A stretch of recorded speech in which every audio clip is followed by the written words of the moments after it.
我们习惯的海，过多久走多远才够释怀？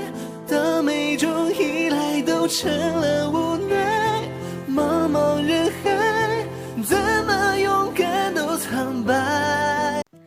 Olá, galerinha do quinto ano, estamos aqui de volta, dessa vez com a nossa aula de religião. E o nosso tema de hoje é um tema bem atual, será sobre Páscoa. É isso aí. Vamos estar falando sobre a Páscoa, né? Que nós estaremos comemorando, hoje é dia 8, né? Então domingo será dia 12 de abril. Então dia 12 de abril nós vamos estar comemorando a Páscoa. Vamos entender um pouquinho sobre o que é a Páscoa? Na verdade, vocês conhecem muitas histórias sobre a Páscoa. Eu quero apenas relembrar alguns fatos aqui, tá? Eu fiz uma pesquisa sobre a origem da palavra Páscoa.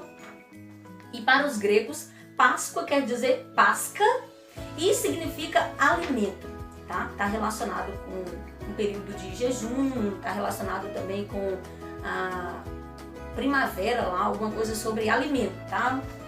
Para os hebreus, né, Páscoa significa Pesach e significa passagem. Então, para os hebreus é Pesach, eu acho que é assim que lê, e significa passagem. Eu quero me prender um pouquinho sobre esse significado da Páscoa, a Páscoa para os hebreus, tá? Tudo começou, a Páscoa para os hebreus é o que nós chamamos de Páscoa judaica, né? Tudo começou quando os israelitas estavam sendo escravos no Egito. Depois de um período de escravidão lá, o povo clamou pela misericórdia de Deus e Deus enviou um libertador chamado de Moisés, tá? O faraó não queria deixar seus escravos hebreus irem embora. Então, Deus mandou Moisés, autorizou Moisés a jogar algumas pragas no Egito. E após algum tempo de sofrimento, mesmo sofrendo, não houve a libertação do povo da escravidão egípcia. Então, Deus falou, vou ter que mandar uma praga muito forte para ver se esse faraó se convence de libertar o povo.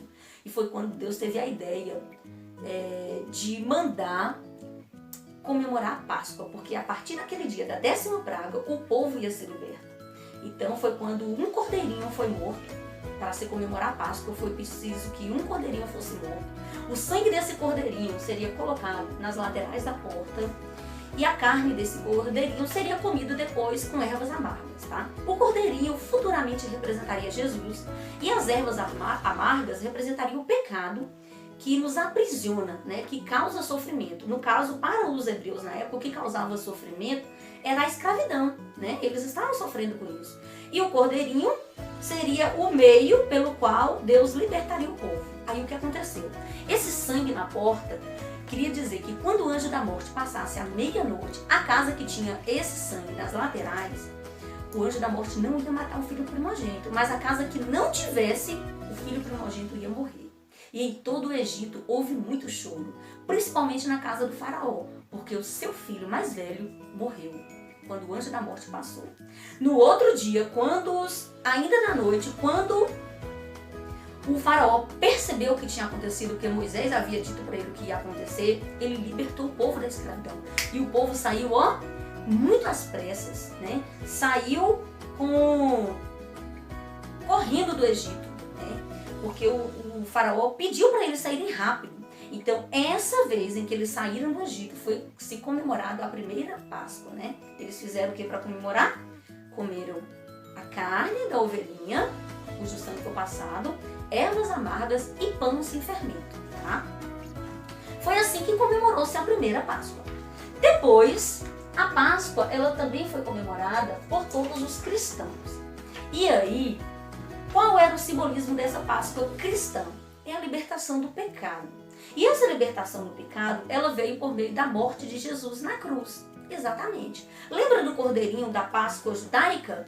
Pois é, aquele cordeirinho lá prefigurava no futuro o Cordeiro de Deus, o Filho de Deus, que tiraria o pecado do mundo. Então Jesus veio a este mundo de pecado, ele, não contendo pecado nenhum, morreu em nosso lugar para nos libertar do pecado. Essa é a tradução da palavra Páscoa, né? A libertação do pecado. E quando nós comemoramos a Páscoa, nós comemoramos a Páscoa no geral, né? A Páscoa cristã. E aí nós relembramos a morte de Jesus. É por isso que todas as vezes em que comemoramos a Páscoa, vocês veem, né, as pessoas recontando a história de Jesus. Claro que você tem a liberdade de escolher a Páscoa como você quiser. Mas o símbolo da Páscoa hoje seria, para os cristãos, seria um suco de uva representando o sangue de Jesus que foi derramado na cruz do Calvário, e seria o pão sem fermento representando o corpo de Jesus que foi colocado em um madeiro, um corpo sem pecado foi colocado em um madeiro. Por que sem fermento? Porque o fermento representa pecado, né? Então o pão tem que ser sem fermento para representar o corpo de Jesus. Mas existem outros símbolos, tá, da Páscoa. Vocês conhecem aí o ovo da Páscoa, o coelhinho. Todos esses símbolos que foram criados trazem uma história por trás de si.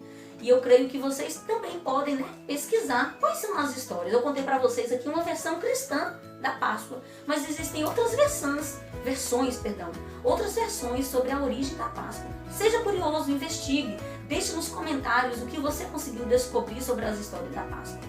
Faça a leitura do PDF que eu vou estar mandando para você, né, sobre a morte de Jesus, e responda o seu relatório de leitura, tá? Vou estar deixando aqui na descrição do vídeo e também no grupo sobre essa atividade de leitura, um foco na Páscoa cristã. Mas fique à vontade para pesquisar e postar algumas curiosidades que vocês descobriram sobre a Páscoa, tá? Fique com Deus, bom feriado, boa Páscoa para vocês e até a semana que vem, viu? Tchau!